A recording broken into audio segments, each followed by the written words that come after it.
Inang nag-abroad na iniwan ang asawa. Tamaan sa pool, umilag, nasaktan. Number 1, sinagloko ka rin naman pero hindi ka lang nahuli.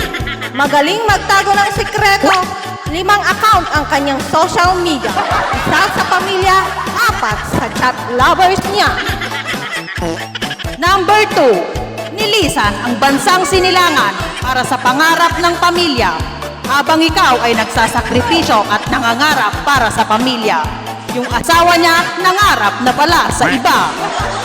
Number 3, umalis ka ng bansa na may maayos na pamilya, pero uuwi kang wasak ang pamilya.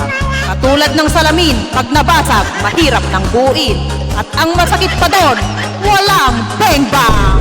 Number 4, si tagapagpadala pero hindi pinaglaban. Monthly kung magpadala pero yearly pa lang may bago siyang umahal.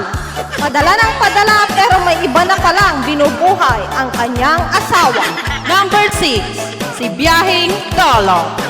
Pero pusong barya at ipon ng pangkasal, pagbalik wala ng asawa.